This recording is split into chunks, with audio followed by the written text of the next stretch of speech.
company is contemplating to purchase a machine. Two machines A and B are available, each costing rupees 5 lakh.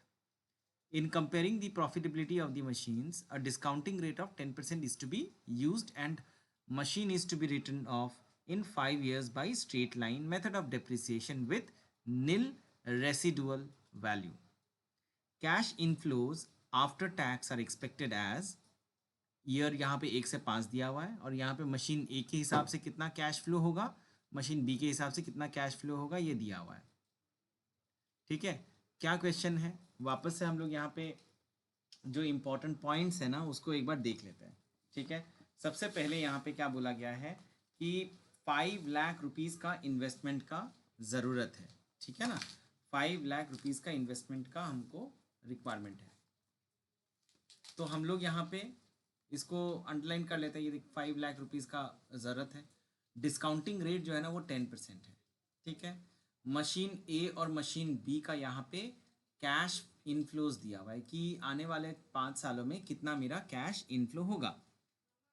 ठीक है, सो जैसे machine ए का 1,50,000, 2 लाख, 2,50,000, 1,50,000, 1 लाख. और यहाँ पे देख पहला साल में 1,50,000, लेकिन उसके बाद से बढ़ना शुरू हुआ 1,50,000, then 2 lakh, then 3 lakh, then 2 lakh.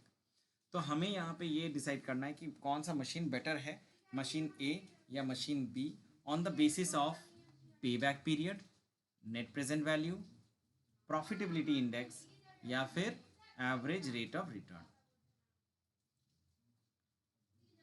तो देख यहाँ पे हम लोग क्या करेंगे, यहाँ पे देख डिस्काउंटिंग रेट दिया हुआ है लेकिन मैं ये वापस से करना सिखा दूंगा, सिखा देता हूँ.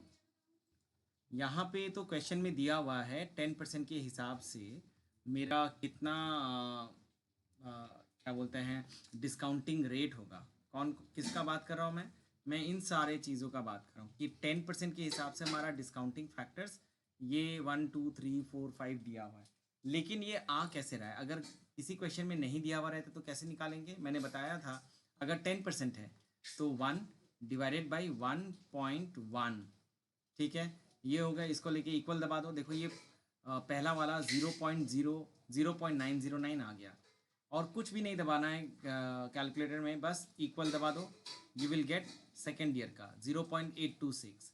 देन कुछ नहीं करके वापस इक्वल और देख 0.751, देन वापस equal, we are getting 0.683 and वापस equal, we are getting 0.621. So this is how हम लोग कैलकुलेटर में इसे कैलकुलेट करेंगे. ठीक है, मैं एक बार वापस से बता देता हूँ कि हम लोग किस तरह से कर रहे हैं.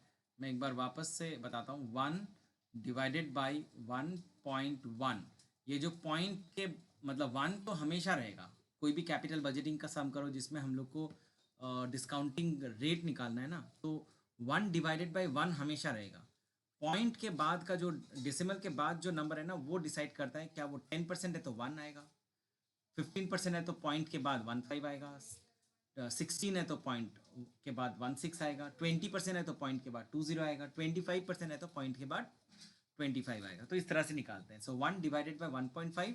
और देखो इसको बार बार तुम इक्वल प्रेस करेगा, जितना जब इक्वल प्रेस करेगा तब तब हम लोग नेक्स्ट ईयर में पहुंच जाएंगे. ठीक है, इस तरह से हम लोग करते हैं. नाउ इस पर्टिकुलर क्वेश्चन में हम लोग को क्या करना है, पे बैक पीरियड निकालना है. ठीक है, अच्छा, पे बैक पीरियड निकालने का टेक्निक तो हम लोग को पता है. क्या करते हैं हम लोग पहले मशीन ए का जितना भी एनुअल कैश फ्लोज है और मशीन बी का भी जितना एनुअल कैश फ्लोज है उसको लिखेंगे. तो यहाँ पे क्वेश्चन में साफ साफ दिया हुआ है कि हमारा पे बैक पीरियड मशीन ए का 1,50,000, 2 लाख है ना, ऐसे दिया हुआ है. तो देखो मैं रेफरेंस के लिए यहाँ पे रखता हूँ दोनों ही चीज़ों को, थोड़ा सा छोटा कर लेते हैं. हाँ, तो ये देख 1,50,000 यहाँ पर भी है, 1,50,000, then 2 lakh, then 2,50,000, then 1,50,000, then 1 lakh. तो ये हमारा एनुअल कैश इनफ्लो है. ठीक है, अच्छा, अब मशीन बी का भी हम लोग देख लेते हैं. 50, then 150, then 2 lakh, then 3 lakh, then 2 lakh. ठीक है, नाउ अभी क्या है, हम लोग को पता है कि दोनों में ही हमारा इन्वेस्टमेंट कितना है, 5 लाख रुपीज़ का, क्योंकि दोनों में से किसी एक को हम लोग को चूज़ करना है ना. सो पे बैक पीरियड का मतलब क्या होता है कि कितना जल्दी मुझे ये पैसा रिटर्न मिल जाएगा. तो जो ये जिस मशीन के हिसाब से जितना जल्दी मिलेगा वो मशीन हम लोग चूज करेंगे। ठीक है, सो देखो इसमें हम लोग को क्या करना पड़ता है, cumulative cash flow, cash inflow निकालना पड़ता है। तो क्यूम्यूलेटिव का मतलब क्या होता है, देखो ये 1,50,000 है ना, पहला 1,50,000 होगा, दूसरा वाला क्या होगा, 1,50,000 के साथ 2,00,000 को प्लस करो, तो देखो क्या आएगा 3,50,000, 3,50,000 के साथ 2,50,000 को प्लस करो तो आएगा देखो 6,00,000, 6,00,000 के साथ 1,50,000 को प्लस करो तो आएगा 7,50,000, 7,50,000 से 1,00,000 को प्लस करो तो आएगा 8,50,000। सो इस तरह से हम लोग क्यूम्यूलेटिव कैश इनफ्लो निकालते हैं। ठीक है, पहला वाला तो 1,50,000 होगा क्योंकि उसके पहले कोई भी कैश इनफ्लो नहीं था, उसके बाद का जो कैश इनफ्लो है उसके साथ हम लोग प्लस करते करते क्यूम्यूलेटिव कैश इनफ्लो निकालेंगे। देखो ये मैं सेकंड वाले मशीन बी का भी बता देता हूँ। पहला वाला 50,000 ही रहेगा, 50,000 के साथ नेक्स्ट ईयर का हम लोग प्लस करेंगे तो हम लोग को मिलेगा 2,00,000, 2,00,000 के साथ प्लस करेंगे 2,00,000 को तो मिलेगा हम लोग को 4,00,000, 4,00,000 के साथ 3,00,000 को प्लस करेंगे तो मिलेगा मेरे को 7,00,000, 7,00,000 के साथ प्लस करेंगे 2,00,000 को तो मिलेगा 9,00,000। तो this is how cumulative cash inflow is calculated. अब देखो क्वेश्चन में क्या लिखा हुआ है कि हमारा मशीन का इन्वेस्टमेंट है 5,00,000 और अपने को निकालना क्या है, पे बैक पीरियड। तो पे बैक पीरियड निकालने का तरीका क्या है, क्या तरीका है, कुछ भी सारी चीज़ों को हम लोग अभी अलग रखते हैं। हम लोग ये सोचते हैं कि हमारा ये क्यूमुलेटिव कैश फ्लो में 5,00,000 किस पोजीशन में आएगा। देखो यहाँ पे मार्क किया हुआ है, लेकिन अगर ये नहीं दिया हुआ रहता, सपोज ये वाला पार्ट नहीं है, ठीक है, ये वाला पार्ट तुमको नहीं दिया हुआ है तो कैसे निकालेंगे, किस तरह से, ये इन्फॉर्मेशन नहीं दिया हुआ है, ये इन्फॉर्मेशन नहीं दिया हुआ है। ठीक है, ये मैं पूरी तरह से ढक दिया मैं ऐसे ही ढका, मैं मिटा दूंगा इसको, लेकिन कैसे पता चला 5,00,000 का इन्वेस्टमेंट है। देखो सेकेंड ईयर में मेरे को 3.5 लाख हो रहा है और थर्ड ईयर में मैं क्यूमुलेटिव कैश इनफ्लो में 6,00,000 पहुंच जा रहा हूँ। I am reaching 6,00,000 rupees in the years, in the third year, and I am having my cumulative cash inflow as 3,50,000 in the second year. So जो भी पे बैक पीरियड होना है वो 2 से 3 साल के बीच में ही हो रहा है। मतलब मेरा जो पूरा पैसा है 5,00,000 का इन्वेस्टमेंट वो रिकवरी हो जा रहा है कब, ये 3.5 लाख से 5-6 लाख के बीच में। तो इसका मतलब ये चीज़ यहाँ पे सही लिखा हुआ है कि हमारा 5,00,000 रुपीज़ जो है 2 और 3 ईयर्स के बीच में होगा। ठीक है, लेकिन एग्जैक्टली कितना पीरियड होगा वो भी जानना बहुत ज़रूरी है। तो इस मेथड को हम लोग कहते हैं ना इंटरपोलेशन मेथड। इंटरपोलेशन का मतलब क्या होता है, इंटरपोलेशन का मतलब क्या होता है, देखो यहाँ पे हम लोग ऐसे लिखते हैं पे बैक पीरियड, ठीक है, माइनस माइनस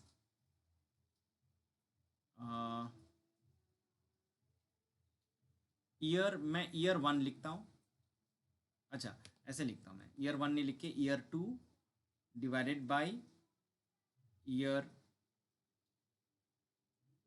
3 माइनस ईयर 2। देखो क्या हो रहा है, मेरा पे बैक पीरियड कब है, पे बैक पीरियड हो रहा है 2 या 3 साल के बीच में। तो मेरा फॉर्मूला है पे बैक पीरियड माइनस ईयर 2 लिखो, डिवाइड करो ईयर 3 माइनस ईयर 2, इक्वल करना है। देखो पे बैक पीरियड का मतलब क्या हो गया, मेरा 5,00,000 रुपया मेरे को वापस मिलना चाहिए। ठीक है, ईयर 2 में मेरा क्यूमुलेटिव कैश इनफ्लो कितना है 3.5, अच्छा 3.5 लाख नहीं लिखेंगे, हाँ 3.5 लाख ही तो लिखना है, सॉरी 3.5 लाख, और डिवाइड करेंगे अपने ईयर 3 में मेरा 6,00,000 हो रहा है क्यूमुलेटिव कैश इनफ्लो, और ईयर 2 में 3,50,000। तो ये जो है इसको हम लोग इंटरपोलेशन कहते हैं। ठीक है, सो इंटरपोलेशन करके अपने फाइंड आउट कर रहे हैं कि हमारा पे बैक पीरियड कितना होगा।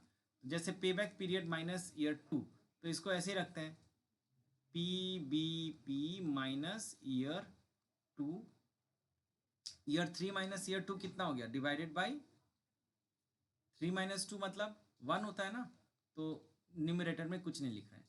5,00,000 माइनस 3,50,000 1,50,000, डिवाइड करना है 6,00,000 माइनस 3,50,000, ये कितना हो जाएगा 2,50,000। ठीक है, बस अपने को क्या करना है, आप कैलकुलेटर खोल के थोड़ा सा कैलकुलेट करने से ही हो जाएगा। अपने क्या करेंगे 1,50,000 डिवाइडेड बाई 2,50,000, तो देख कितना आ रहा है 0.6। ठीक है, तो मैं ऐसे लिख सकता हूँ पे बैक पीरियड इक्वल 2 प्लस 0.6, लेकिन ये तो आ जाएगा मेरा 2.6 ईयर्स, लेकिन एक्चुअल में कितने महीने आएंगे वो भी तो निकालना है, या कितने दिन होंगे। तो अपने कैसे निकालेंगे हम लोग, कैसे निकालते हैं उसको, जो भी अमाउंट यहाँ पे है, ये जो 0.6 है, इसको अगर हम लोग मल्टीप्लाई कर दें, है ना,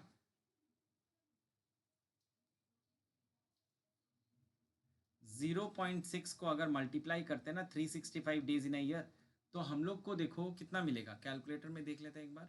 0.6 को मल्टीप्लाई करते हैं 365 से, तो 219 डेज, 219। तो हम लोग ऐसे लिख सकते हैं कि 2 years एंड 219 डेज। अगर महीने में निकालना है ना तो 0.6 को मल्टीप्लाई करो 12 से, ठीक है, कितना आता है 0.6 multiplied with 12, we are getting 7.2 months equal 7.2। तो मेरा पे बैक पीरियड में क्या, और भी ये इस तरह से भी लिख सकता हूँ, 2 years एंड 7.2 months, ठीक है। जिस तरह से क्वेश्चन डिमांड करेगा उस तरह से करना है।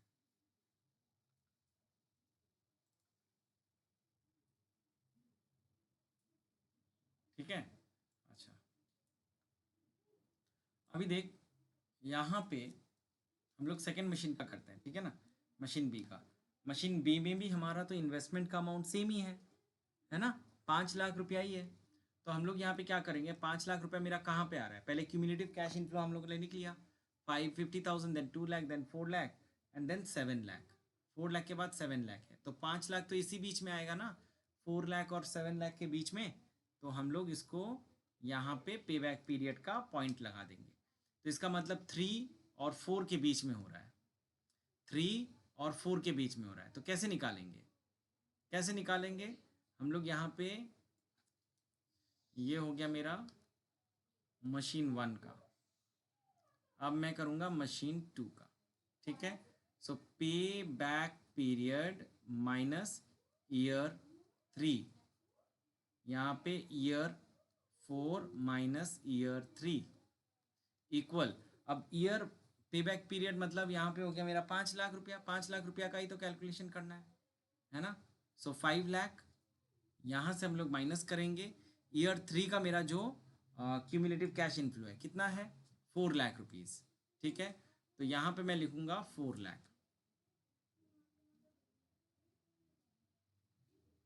और डिवाइड करूंगा ईयर 4 माइनस ईयर 3, मतलब 7 लाख है मेरा ईयर 4 में, माइनस 4 लाख, ठीक है।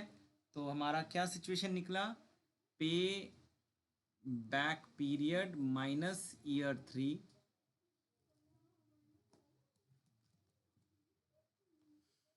Equal 5 lakh minus 4 lakh, 1 lakh divided by 7 lakh minus 4 lakh, 3 lakh, ठीक है। सो मैं यहाँ पे डिवाइड करूंगा 1 lakh divided by 3 lakh, we are getting 0.33। तो 0 पॉइंट, अच्छा मैं इसको ऐसे नहीं लिखता हूँ, पे बैक पीरियड इक्वल 3.3333, ठीक है, ईयर्स। अभी क्या है, अगर मेरे को एग्जैक्टली नंबर ऑफ डेज निकालना है तो मैं क्या करूँगा, 0.3333 मल्टीप्लाई करना है 365 से, ठीक है। तो देखते हैं क्या आता है मेरा, इसको मल्टीप्लाई करते हैं 365 से, तो 122 डेज आ रहा है, ठीक है। तो मैं ऐसे लिख सकता हूँ कि पे बैक पीरियड मेरा है 3 years एंड 122 डेज, ठीक है। हमेशा आता है पे बैक पीरियड का सम, तो हमेशा आता है, ठीक है। कैपिटल बजटिंग का सम का मतलब ये है कि पे बैक पीरियड तो पूछा जाएगा ही जाएगा। अच्छा, नेक्स्ट हमारा क्या है, हम लोग को नेट प्रेजेंट वैल्यू निकालना है, ठीक है। सो नेट प्रेजेंट वैल्यू कैसे निकालते हैं? नेट प्रेजेंट वैल्यू निकालने के लिए हम लोग को ये कैलकुलेशन करना पड़ेगा। पहले तो हम लोग क्या करेंगे, जो डिस्काउंटिंग फैक्टर है उसको कॉपी करना है। तो जैसे 10% के हिसाब से 0.909 मैंने बता दिया था, इसको किस तरह से निकालते हैं, बस एक के बाद निकालते रहो। मशीन ए का यहाँ पे कैश इनफ्लो दिया हुआ है, सबको इसके साथ मल्टीप्लाई करो, ठीक है। 0.90 जो जिस साल में जितना कैश फ्लो हो रहा है उसको मल्टीप्लाई करना है उस साल के डिस्काउंटिंग फैक्टर के साथ, ठीक है। सो 0.909 मल्टीप्लाई करना है उसको 1,50,000 से, 0.826 को मल्टीप्लाई करना है 2,00,000 से, 0.751 को मल्टीप्लाई करना है 2,50,000 से, एंड लाइकवाइज। तो हम लोग को प्रेजेंट वैल्यू मिलेगा यहाँ पे 1,36,000, 1,65,000, 1,87,000, 1,02,450 एंड 62,100। बस इसके बाद इन सब को प्लस करो तो हम लोग को टोटल प्रेजेंट वैल्यू मिल जाएगा। इसको माइनस करना है 5,00,000 से, इनिशियल इन्वेस्टमेंट जो हम लोगों ने किया था उससे, तो हमारा नेट प्रेजेंट वैल्यू मिल जाएगा। अगर नेट प्रेजेंट वैल्यू पॉजिटिव है या फिर जितना भी हायर है हम लोग का के लिए वो प्रोजेक्ट उतना फेवरेबल होता है और उतना अच्छा होता है। हम लोग एक बार ये मशीन बी का भी देख लेते हैं। मशीन बी में देखो 50,000, 1,50,000, 2,00,000, 3,00,000, 2,00,000 दिया हुआ है। सबको मल्टीप्लाई करना है डिस्काउंटिंग फैक्टर के साथ।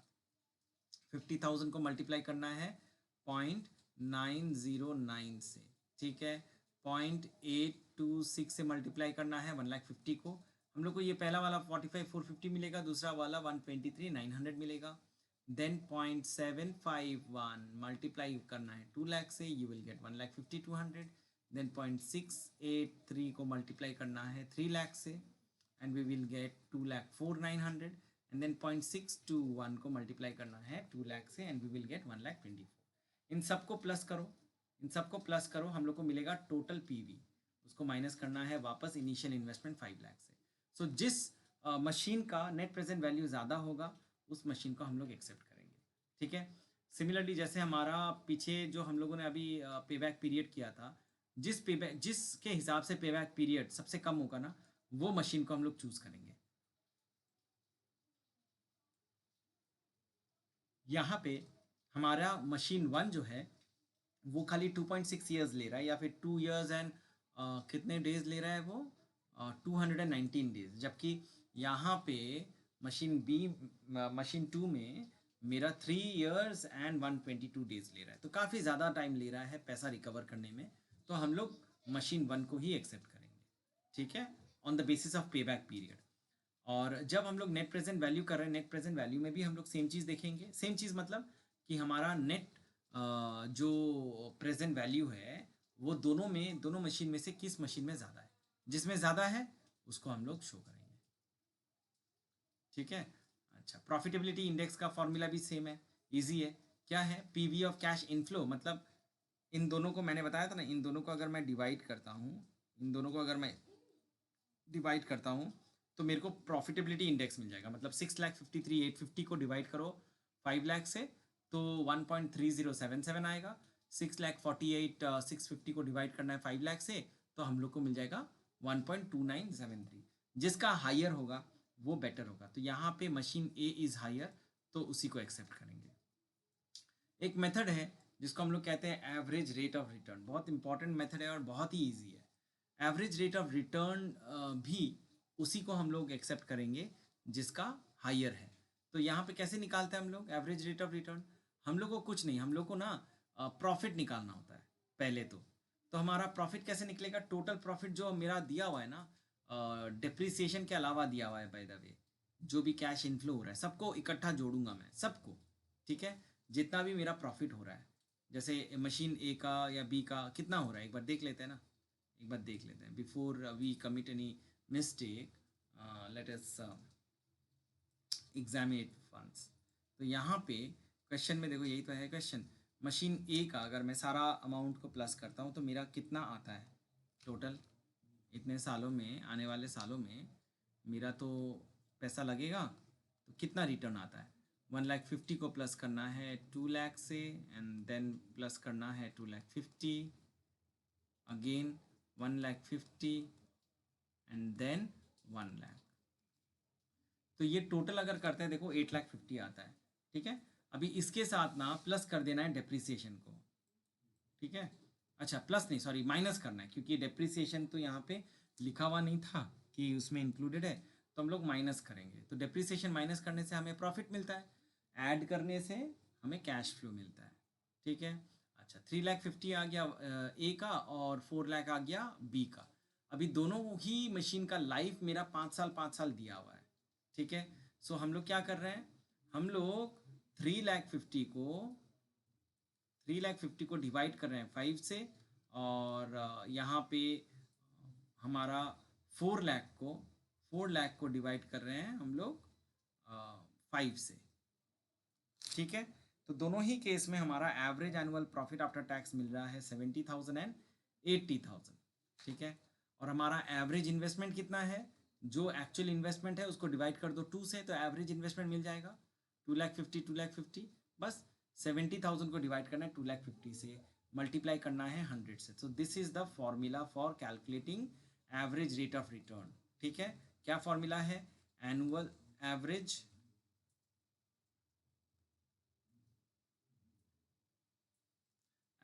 एनुअल प्रॉफिट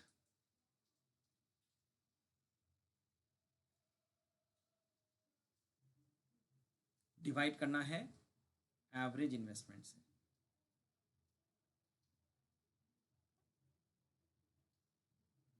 ठीक है। तो इसमें देखो जिसका रेट हायर होगा, जैसे यहाँ पे मशीन बी का रेट हायर है 32% है और मशीन ए मेरा 28% है, तो मशीन बी को ही हम लोग एक्सेप्ट करेंगे, ठीक है ना।